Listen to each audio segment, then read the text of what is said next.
Catarina nasceu em 25 de março de 1347, na cidade de Siena, na Itália. Filha de uma família muito pobre, ela foi uma entre os 25 filhos que seus pais tiveram. Por causa de toda essa situação, Catarina teve uma infância conturbada. Não teve condições de estudar e, além disso, cresceu fraca e franzina. Vivia sempre doente. Com apenas 7 anos, a pequena Catarina quis consagrar a Deus sua virgindade. Já nessa idade, relatava visões em seus momentos de oração. Com 15 anos, Catarina ingressou na Ordem Terceira de São Domingos. Como religiosa, em seus momentos de oração contemplativa, entrava em êxtases. A simples observação desses fatos levou à conversão centenas de pessoas durante a juventude da santa. Depois de adulta, Catarina continuou sua vida de oração e atuação na sociedade. Com o intuito de orientar o povo, e como não sabia escrever, ela passou a ditar cartas para as pessoas. Nessas cartas, ela orientava as atitudes, conduzindo para a misericórdia e convocando a todos para o exercício da caridade, para o esforço pelo entendimento e pela paz. Então, apareceu a primeira grande dificuldade na vida de Catarina e da Igreja, o cisma católico.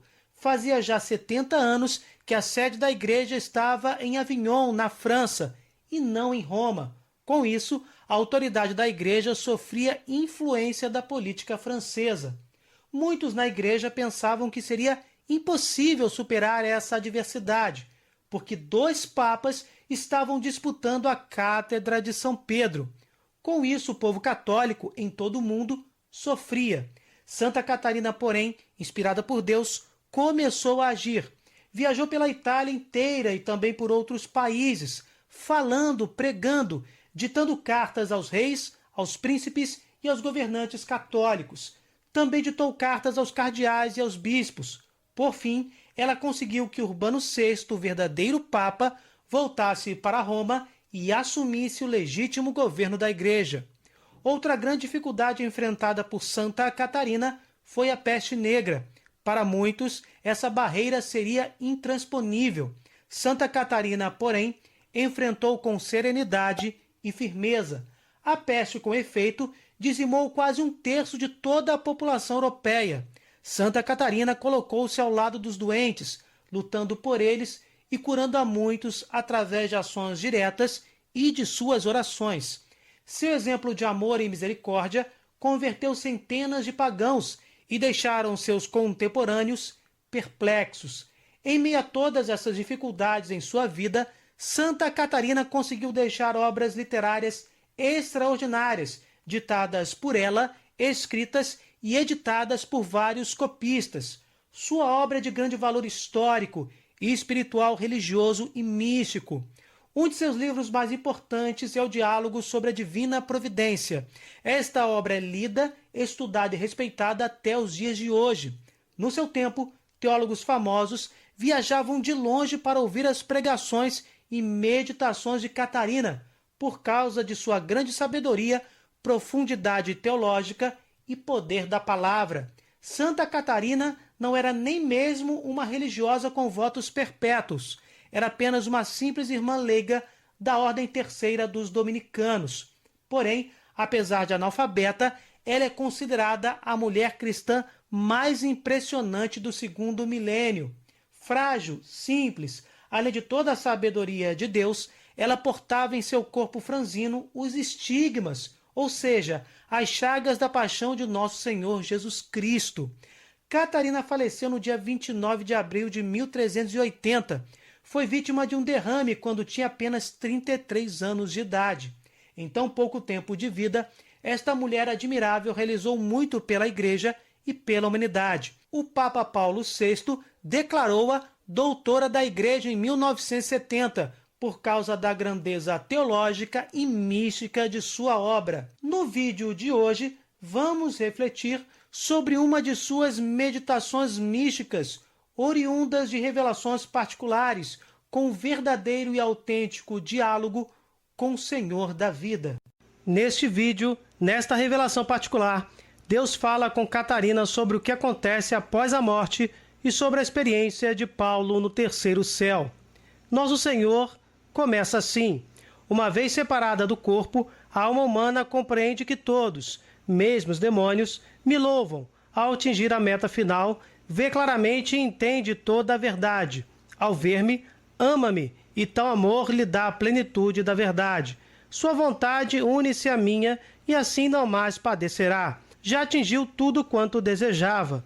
Como afirmei acima, a alma separada do corpo vê minha glória nos bem-aventurados, em todos os seres, mesmo nos demônios. Já não lhe produzem sofrimento as ofensas que se cometem contra mim e que antes lhe causavam tristeza. Sente, todavia, compaixão pelos pecadores. Ama-os, intercede por eles. Cessou a dor, não o amor. Foi o que se deu com meu filho quando estava pregado na cruz. Com a horrível morte, cessou a dor causada pelo seu ardente desejo de salvar a humanidade. Esse desejo santo acompanhara meu filho desde a encarnação até o último suspiro.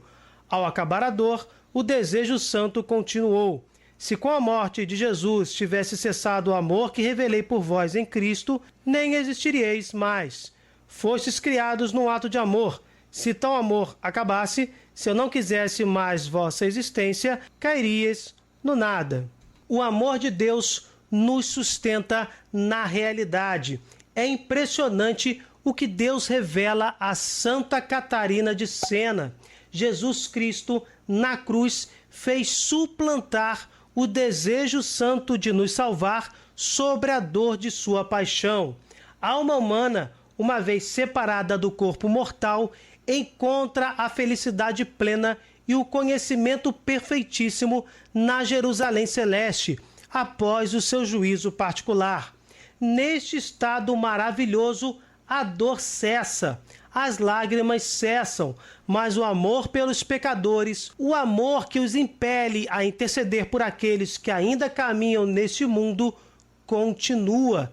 E é esse mesmo amor que criou todas as coisas e sustenta todas as coisas. Meu amor vos criou e vos conserva. Meu filho e eu somos um. Na sua morte cessou a dor, não o amor por vós. Da mesma forma, os bem-aventurados continuam a ter o desejo da salvação da humanidade, mas sem sofrimento. Tendo acabado a dor no instante de sua morte, continuam a amar. Inebriados no sangue do Cordeiro Imaculado, revestidos de amor pelo próximo, já passaram pela porta estreita, mergulhados no sangue de Cristo, imergiram-se em mim, oceano de paz. Libertados da imperfeição insatisfeita, tornaram-se perfeitos na saciedade de todos os bens. Com suas almas saciadas, porque tais santos estão mergulhados em Deus, a comunhão e a intercessão dos mesmos prossegue, visando a salvação daqueles que ainda peregrinam neste vale de lágrimas. A dor para eles acabou, mas o amor continua, permanece. Deus explica: quando elevei Paulo ao terceiro céu nas profundezas da Trindade, ele teve a experiência do meu poder, recebeu a plenitude do Espírito Santo e apreendeu a mensagem do Verbo encarnado. Como acontece com os bem-aventurados, sua alma uniu-se intimamente a mim, mas continuava no corpo. Quis fazer dele um vaso de eleição no abismo da Trindade. Como não mais poderia padecer se fosse revestido da minha paternidade, despojei-o de mim mesmo e pus diante do seu espírito o meu filho crucificado. Infundi nele sua mensagem, acorrentei-o no fogo da caridade mediante a clemência do Espírito Santo. Qual vaso reformado, Paulo não opôs resistência ao ser ferido na estrada de Damasco. Apenas perguntou: Senhor meu, que desejas que eu faça? Haverei de realizar teu desejo. Que fato místico e fantástico aconteceu com Paulo. Já sabemos da realidade dos 7 céus, que se referem a graus de felicidade na visão beatífica de Deus, e não exatamente em compartimentos ou diferentes reinos celestiais.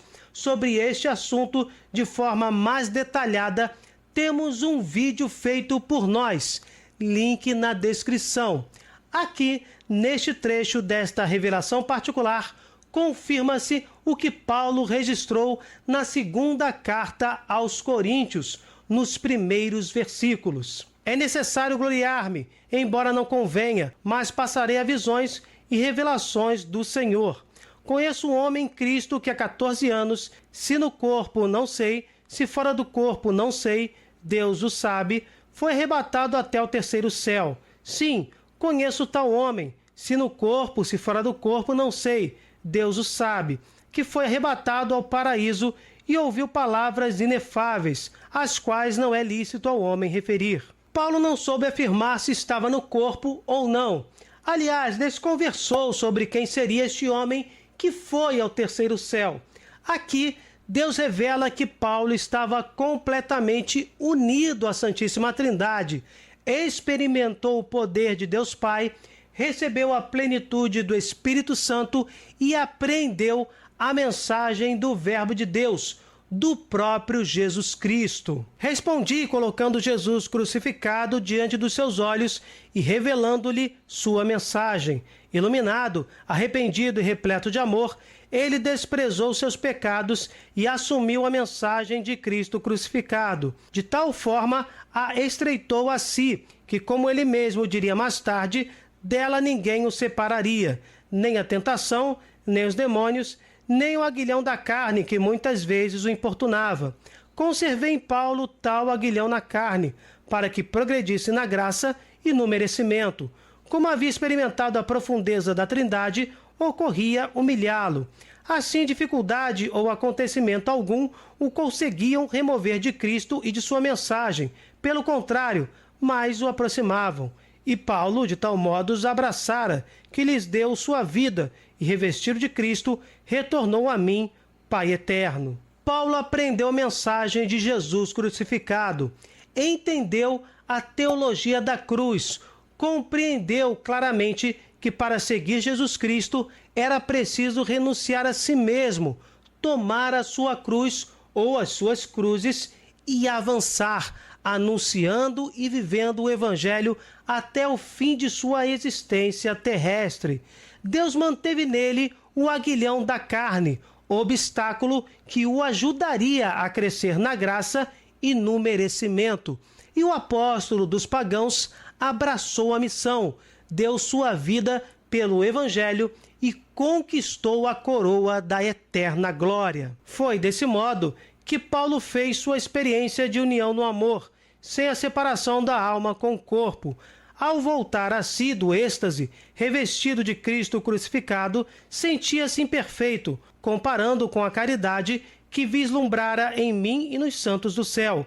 Parecia-lhe que o peso do corpo impedia a perfeição do amor e a realização dos desejos próprios do além-morte. Sua memória era débil e incapaz de acolher e recordar naquele grau que acontece aos santos. Vivendo no corpo, sentia a lei perversa que lutava contra o espírito. Tal combate não levava ao pecado, como expliquei naquelas palavras. Paulo, basta-te a minha graça, mas impedia a suma perfeição de ver minha essência. Depois dessa experiência mística de estar no céu, sem estar separado do corpo mortal, Paulo sentia-se o menor dos homens, admirado com a glória de Deus e com os santos celestiais. Depois do êxtase, não conseguia nem medir a grandeza de tudo que experimentara. Sentiu novamente que o corpo corrompido, não o corpo glorioso que os eleitos receberão no fim dos tempos. Paulo sentiu que o corpo mortal o impedia de se unir a Deus de forma plena. Era um verdadeiro combate que não fazia Paulo se perder, mas bloqueava uma união mais integral com o Eterno. Porém, a graça de Deus bastava para ajudá-lo em sua missão. Por fim, Deus conclui: por isso ele exclamava: infeliz de mim, quem me libertará deste corpo? Trago nos ombros uma lei perversa que luta contra o espírito. E tinha razão. Devido à imperfeição do corpo, a memória fica diminuída, a inteligência não consegue ver minha essência, a vontade permanece retida sem experimentar-me, Deus eterno que sou, isenta de dor. falava com exatidão Paulo ao afirmar que existe no corpo uma lei perversa a lutar contra o espírito. Que Deus nos ajude a trilharmos este caminho, mesmo com esta lei perversa que nos impede de experimentar plenamente a comunhão com o Senhor. Somente assim, alcançando a santidade, poderemos experimentar a Jerusalém celestial, sem dor ou lágrimas, mergulhando na Santíssima Trindade e experimentando a felicidade incessante e o conhecimento absoluto. Obrigado, meu Deus, por esta revelação tão profunda e tão importante para o nosso conhecimento espiritual. Auxilia-nos nesta busca, meu Deus amado. Ó sangue e água que jorrastes do coração de Jesus como fonte de misericórdia para nós, eu confio em vós. Louvado seja o nosso Senhor Jesus Cristo, para sempre seja louvado. Se vocês gostaram, deixem o seu like e compartilhem. Se inscrevam no canal. Fique com Deus, desculpem qualquer coisa e até o próximo vídeo.